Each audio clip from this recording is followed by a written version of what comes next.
ওই যে লোহার খুন্তি গরম করে কাজের মেয়ের পিঠে ছেঁকা দেয়া হয়, এরকম আছে না নাই? ডাকাত বলেন।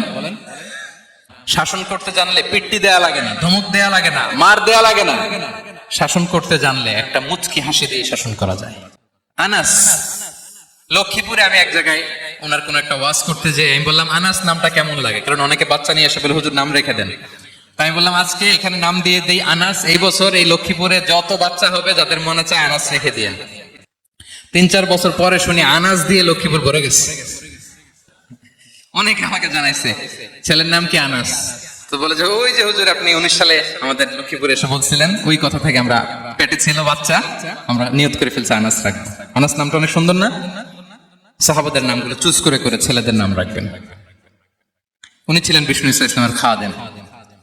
কোনদিন তিনি কোন ওনার স্টাফকে, সেবককে, খাদেমকে মারধর করেন নাই কোনদিন। আমরা তো পান থেকে চুন খসলে আল্লাহ, বাংলাদেশে ওই যে লোহার খুন্তি গরম করে কাজের মেয়ের পিঠে ছেঁকা দেয়া হয়, এরকম আছে না নাই? ডাকাত বলেন। মানবাধিকার কর্মী, আবার নারী আন্দোলনের বড় নেত্রী, কিন্তু ঘরের ভেতরে দেখা যায় তার আসল চরিত্র। কারো আসল চরিত্র যদি জানতে চান কয়েকটা জায়গায় নক করলে জানা যায়। এক হচ্ছে তার বউ, তার ব্যাপারে কি বলে, তার স্ত্রী। এরপর তার ড্রাইভার কি বলে, তার ঘরের কাজের মহিলাটা কি বলে। এদের কাছে নক করলে আপনি বড় সাহেবের আসল তথ্য পেয়ে যাবেন। কথা বুঝতে পেরেছেন? আনাস রাদিয়াল্লাহু তাআলা আনহু বলেন, খাদিমতুন নবিয়্যা 10 সিনিন ফামা ক্বালা লি উফ ফামা ক্বালা লি লিমা সানা'তা ওয়ালা লিমা লা সানা'তা। আমি 1 বছর 2 বছর নয়, 10 বছর বিশ্বনবীর খাদেম ছিলাম। আওয়াজ করে বলেন তো কয় বছর? একদিনের জন্য আমার কোনো কাজে বিরক্ত হয়, ওহ ইস, আরে বিরক্ত হয়, আমরা এগুলো বলি না? একদিনের জন্য বলে না, একদিন, একটি মুহূর্তের জন্য। এই 10 বছরে একটিবারও প্যারা নবীজি বলেন নাই আনাস এটা কেন করলে।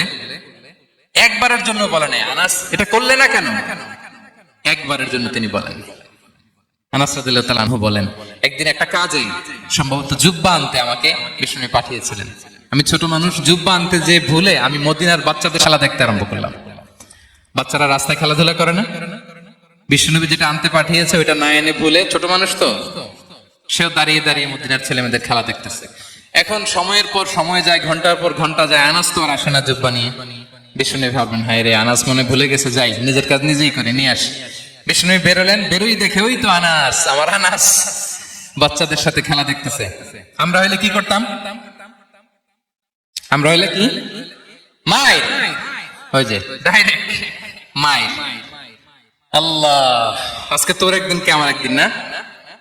বিষ্ণুনবী গেলেন, তিনিও বাচ্চাদের সাথে খেলা দেখতে শুরু করলেন, কিছুই বললেন না, শুধু আলতো হাতে আনাসের পিঠে হাত রাখলেন, ঘাড়ে আলতো হাতে। বিষ্ণুনবীর হাতটা রেশমের চেয়েও সফট ছিল। হাত রাখলেন, হাত রাখাতে আনাস রাদিয়াল্লাহু তাআলা আনহু ফানাযারতু ইলাই, তিনি বললেন আমি পিছনের দিকে তাকালাম, বিষ্ণুনবীর দিকে আমি তাকালাম। হঠাৎ করে দেখলাম যে বিষ্ণুনবী। তাকানোর পর পর আমি ভয় পেয়ে গেলাম, কিন্তু বিষ্ণু সাল্লাল্লাহু আলাইহি ওয়াসাল্লাম ধমক দেয় নাই, কিরে আনাস তুই এখানে, এটাও বলে নাই। তাকালাম, ওয়া হুয়া ইয়াদহাক, তিনি একটা মুচকি হাসি দিলেন। বললেন আনাস তোমাকে না কাজে পাঠিয়েছিলাম, এখানে কেন? আনাস বলে ইয়া রাসূলুল্লাহ ক্ষমা করে দেন, আমি যাচ্ছি। আনাস বলে বিশ্বনবীর সেদিনের মুচকি হাসির শাসন মরার আগের দিন পর্যন্ত আমার এই সোজা রাস্তায় রেখেছে। ভাইরা আমার, শাসন করতে জানলে পিট্টি দেয়া লাগে না, ধমক দেয়া লাগে না, মার দেয়া লাগে না। শাসন করতে জানলে একটা মুচকি হাসি দিয়ে শাসন করা যায়।